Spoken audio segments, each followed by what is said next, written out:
kami akan menyampaikan sebuah kisah yang terjadi pada masa Rasulullah Shallallahu Alaihi Wasallam. Kisahnya mengenai Ummu Mihjan atau Ummu, dalam riwayat lain disebut Ummu Mahjan. Ingat Bu? Laleh. Betapa nih anaknya pengajiannya judulnya apa? Ummu Mahjan. Bulan puasa biasanya marjan, sirup. Ummu Mihjan atau dalam bahasa lain namanya Ummu Mahjan. Di kisah ini ada di kitab Sahih Bukhari, Muslim dan Sunan Ibnu Majah. Ini terjadi pada masa Rasulullah. Jadi kisahkan Ummu Mahjan atau Mihjan ini adalah seorang sahabiah, sahabat Rasulullah yang umurnya sudah lanjut 60 atau 50 tahunan ke atas. Beliau adalah seorang sahabiah yang tidak menduduki istilahnya itu jabatan yang penting di kalangan para sahabat maupun sahabiah, biasa-biasa saja, tidak menjadi seorang yang memiliki kekuasaan. Kemudian dari segi harta pun beliau tidak mempunyai harta yang tercukup. Kemudian dari segi intelektual pun beliau biasa-biasa saja. Tapi ada satu amalan yang sangat luar biasa yang beliau lakukan pada masa Rasulullah SAW. Jadi Ummu Mahjan ini tanpa diperintah oleh siapapun, beliau berinisiatif untuk selalu membersihkan masjid. Sekarang yang namanya apa? Ya marbot. Tapi tidak ditunjuk menjadi marbot. Inisiatif sendiri, keinginan sendiri. Karena ini mendapatkan pahala dari Allah Subhanahu wa Ta'ala.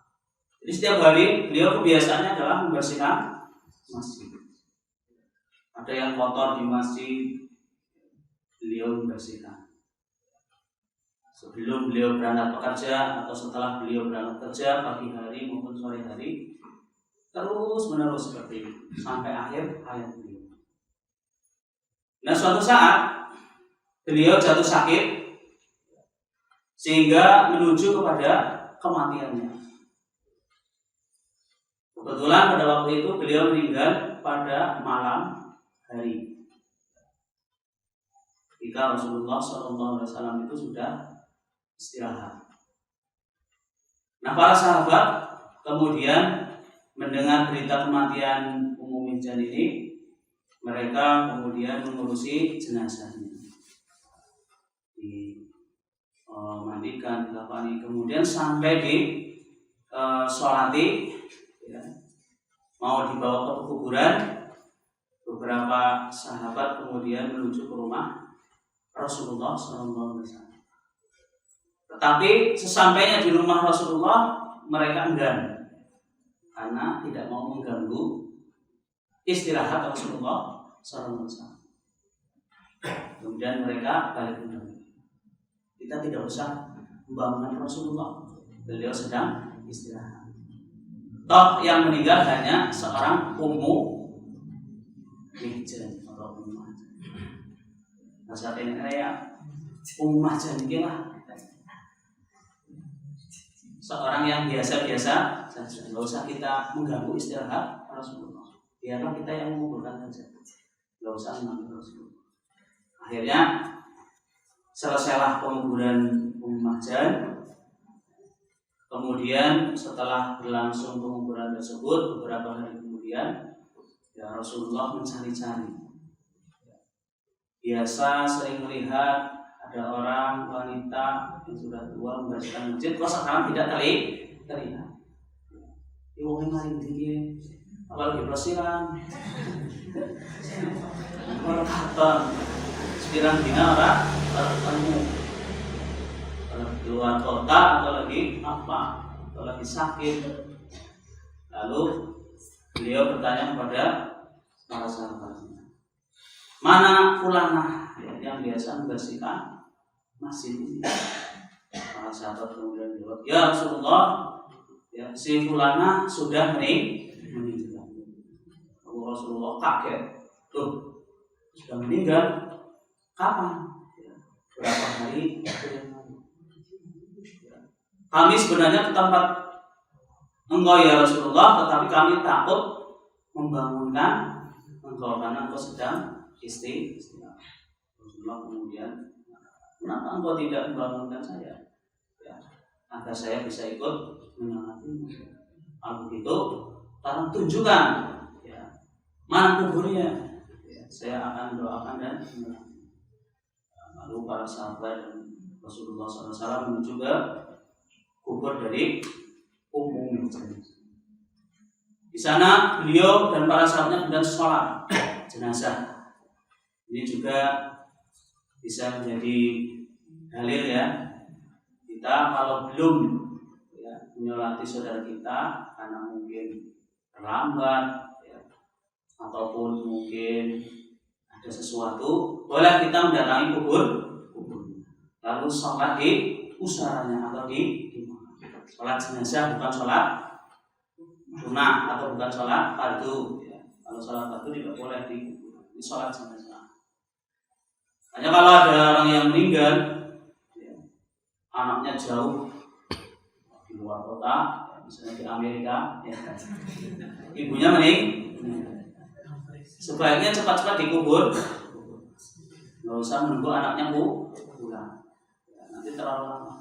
Nah, anaknya nanti bisa, kalau belum menyolati bisa ke kuburnya, kemudian menyolati bapak atau ibunya yang meninggal atau saudara yang meninggal di kuburan.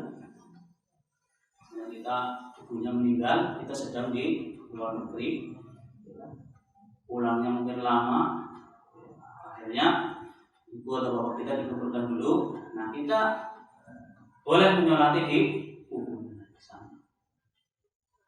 Nah, setelah disolati oleh Rasulullah SAW dan para sahabat, Rasulullah kemudian bersabda, ya, mudah-mudahan dengan sholatku ini kuburnya akan terang benderang dan bisa menerangi kuburan yang ada di sekitarnya, artinya di alam kubur. Nah, ini suatu ya, amalan yang sangat luar biasa. Siapa yang tidak ingin disolati oleh Rasulullah SAW? Karena beliau itu doanya mah tidak ada orang yang tidak ingin disolati oleh Rasulullah SAW. Maka di jamaah rahimahullah, pelajaran penting yang bisa kita ambil dari kisah ini, ya, kisah Ummu Mihjan ini, yang pertama yaitu hendaknya kita tetap istiqomah ya, dalam beramal kebaikan. Ummu Mihjan ini terus ya, dalam riwayat itu sampai akhir hayat beliau. Uzurnya karena sakit saja. Kalau nggak sakit, beliau pasti akan terus menjalankan ibadah atau amal solehnya tadi, itu membersihkan masjid. Lihat sepele, tetapi itu mempunyai ya, kedudukan yang amal yang dicintai oleh Allah Subhanahu wa Ta'ala. Yaitu amal yang istiqomah, beramal kebaikan secara terus menerus. Ini termasuk amal yang paling dicintai oleh Allah Subhanahu wa Ta'ala. Di dalam sebuah hadis yang diriwayatkan oleh Imam Muslim, Rasulullah bersabda, "A'lamu ahabbal a'mal ila Allah Ta'ala adawamuha wa inqam." Ketahuilah oleh kalian semua, amalan yang paling dicintai Allah Subhanahu wa Ta'ala adalah yang terus-menerus dilakukan meskipun sedikit. Walaupun sedikit, kalau kita terus-menerus amal kebaikan itulah amal yang paling dicintai oleh Allah. Ya, salah satu amal yang paling dicintai oleh Allah. Nanti ada amalan-amalan yang lain juga yang dicintai oleh Allah. Bapak Ibu sekalian, ya, istiqomah dalam beramal kebaikan ya, adalah amal yang dicintai Allah. Kalau kita terus menerus misalnya membaca Al-Quran satu hari satu lembar ya, tanpa terputus atau terputus karena ada udzur saja, itulah amal yang dicintai oleh. Daripada kita baca Al-Quran ya, satu hari satu juz tetapi kemudian berhenti di tengah jalan, atau satu hari dua hari berhenti, lanjutnya kapan? Bulan depannya. Nah, ini tidak terus. Kalau bisa dijadwal setiap hari ya, ba'da maghrib ataupun ba'da subuh ya, kita senantiasa membaca Al-Qur'an walaupun sedikit. Kalau yang biasanya satu ruku ya satu ruku, tapi terus menerus. Yang satu lembar satu lembar, yang satu ayat satu alif lam mim, pelit banget. Yasin, Sadaqallah. Ini perlu penambahan, jangan terlalu pelit dalam beramal.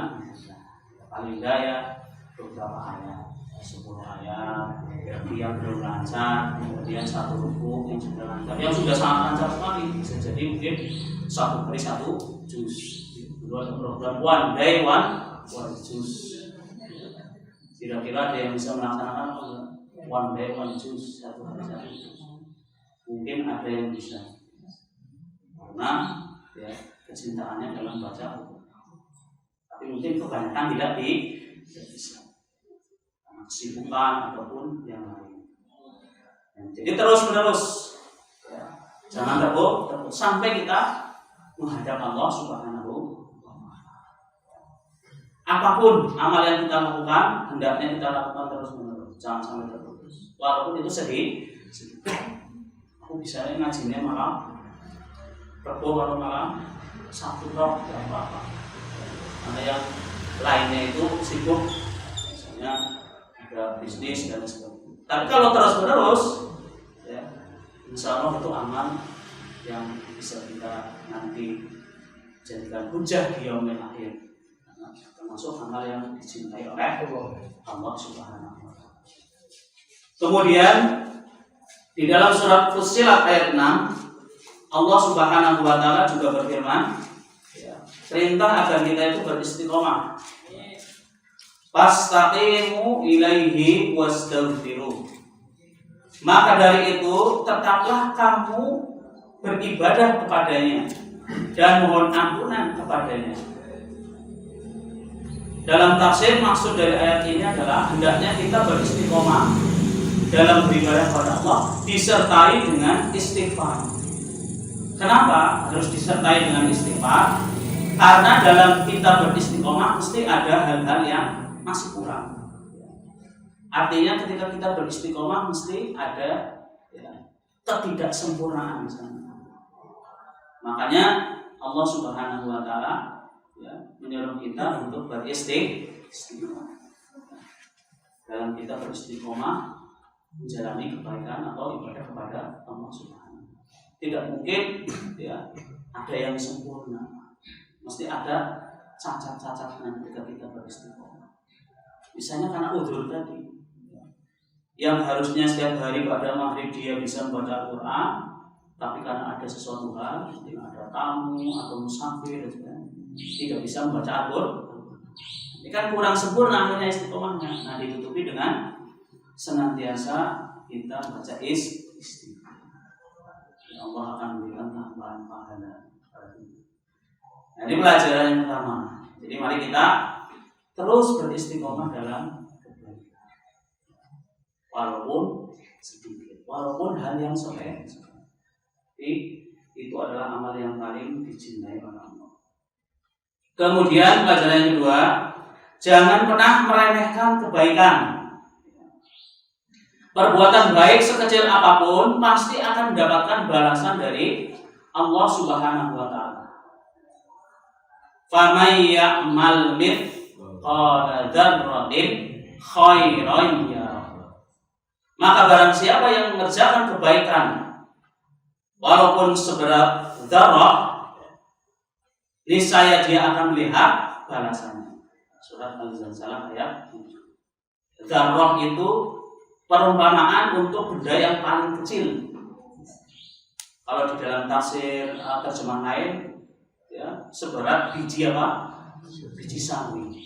Karena pada masyarakat Arab saat itu, ya, perkembangan teknologi pada masa itu yang paling kecil menurut mereka adalah biji sawi. Ternyata masih ada yang lebih kecil dari biji sawi. Jadi dzarrah itu adalah penggambaran untuk benda yang terkecil. Nah, kalau sekarang sudah ditemukan teknologi ya, di bidang kesehatan, itu yang terkecil namanya apa?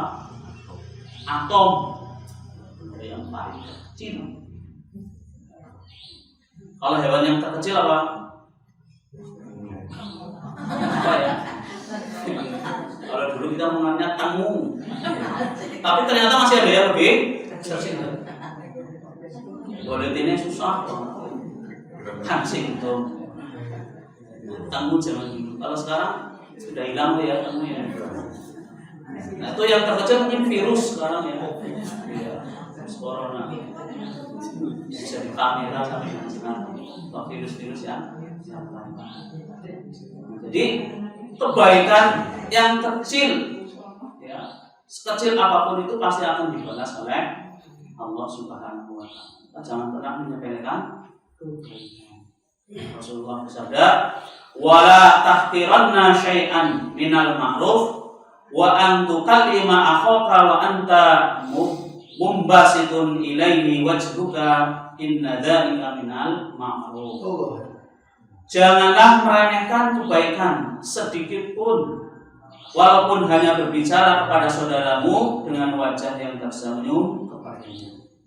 Amalan tersebut adalah bagian dari kebajikan. Dalam hadis dari Imam ada di jalan misalnya paku ataupun hal-hal yang bisa membahayakan orang, ya, maka inisiatif kita langsung disingkir. Itu adalah amal kebaikan, walaupun terlihat sepele. Paku iki lah. Kita jangan seperti itu. Kalau kita betul-betul ingin mendapatkan kebaikan yang banyak, sekecil apapun usaha kita untuk mendapatkan kebaikan, kita segera paku di jalan, sesuatu yang perintah di jalan kita bersihkan, kita buang agar tidak, ya, mengganggu para pengguna jalan. Kalau kita bersikap acuh tak acuh, ya, maka kita tidak bisa mendapatkan amal kebaikan yang baik. Kalau kita akan sedih, malah sing lewat paduk ya kepaduk, motore sing arep lewat ya bareng gembes terserah. Apalagi kalau punya tujuan untuk mencelakakan orang, menderita anak. Kalau besar itu kadang paku disebar, bukan dibuang malah disebar. Ternyata ini ada oknum-oknum untuk bisa, ya, melanggengkan usahanya, tapi usaha dengan cara yang tidak berkah. Setelah digunakan alat itu namanya apa? Penarik besi, ya, dikumpulkan, terkumpul berapa kilo. Sepanjang jalan itu banyak yang dibuat Pak. Alhamdulillah, kita jangan seperti itu. Justru kita harus, ya, melakukan kebaikan dengan menghilangkan penghalang-penghalang yang ada di jalan. Ya, terlihat sepele, tetapi itu termasuk sebuah amal kebaikan. Kemudian yang terakhir, pelajaran yang bisa kita ambil dari kisah tadi adalah kemuliaan seseorang itu terletak pada ketakwaannya kepada Allah Subhanahu wa Ta'ala. Jadi Allah Subhanahu wa Ta'ala dan Rasulnya tidak melihat seseorang dari bentuk fisiknya, dari kekayaannya, dari jabatannya, akan tetapi dari keturunannya, akan tetapi dari ketakwaannya. Inna akramakum indallahi atqakum. Innallaha alimun khabir. Sungguhnya orang yang paling mulia di antara kamu di sisi Allah adalah orang yang paling bertakwa di antaranya. Sungguhnya Allah Maha mengetahui lagi Maha mengenal. Di dalam surat Al-Hujurat ayat 13. Kalau Rasulullah SAW melihat fisik, tentu Bilal bin Rabah tidak akan dijadikan sebagai sahabat dan mu'adzin. Kalau Rasulullah melihat fisik, Bilal bin Rabah kan fisiknya menjauhnya, tidak ganteng, kulitnya ras bangsa Afrika, bangsa Eropa. Dengan sementara orang rata-rata orang memilih orang yang berkulit putih. Kemudian mungkin dari rambutnya itu seperti orang-orang Afrika, bentuk hidungnya dan lain sebagainya. Kalau Rasulullah melihat fisik, tentu Bilal bin Rabah tidak dijadikan sahabat dan mu'adzin. Orang rapi lah jadi ansananya. Kalau Rasulullah melihat kekayaan, tentu Ammar bin Yasir tidak dijadikan sebagai sahabat utama. Ammar bin Yasir dari keluarga yang tidak mampu dan lain sebagainya. Jadi Rasulullah tidak melihat seseorang dari fisiknya, kekayaannya, jabatannya, tapi dari ketakwaannya kepada Allah Subhanahu wa Ta'ala. Nah, Ummu Mahjan ini bukan siapa-siapa, tetapi Allah dan Rasulnya melihat keikhlasan beliau dalam beramal soleh, itu membersihkan masjid beliau. Rasulullah SAW bersabda, Innallaha la yanzuru ila suwarikum wa amwalikum, walakin yanzuru ila qulubikum wa a'malikum. Sesungguhnya Allah Subhanahu wa Ta'ala tidak melihat pada rupa dan harta kalian, namun Allah Subhanahu melihat, yang dilihat oleh Allah adalah hati dan amalan kalian. Hati kita, ketakwaan kita pada Allah, kemudian perbuatan kita, yaitu amalan kita, ketakwaan kita pada Allah Subhanahu wa Ta'ala.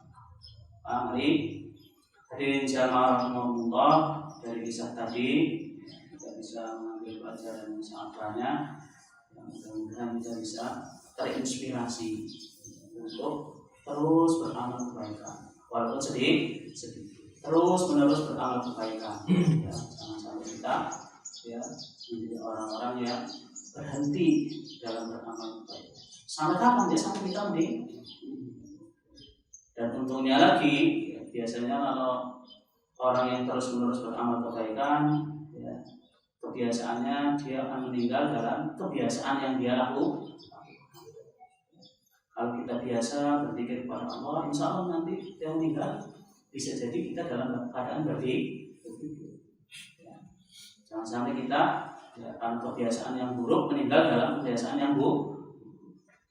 Tiap hari mainnya gaplek, kemudian tidak melakukan amal kebaikan yang lain. Bisa jadi ketika meninggal dia akan berteriak apa? Balak kemas, kemudian meninggal.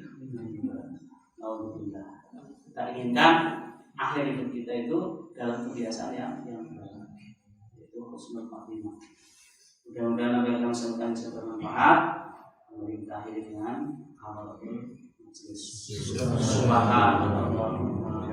Asyhadu an la ilaha illa anta astaghfiruka wa atubu ilaik. Assalamualaikum warahmatullahi wabarakatuh.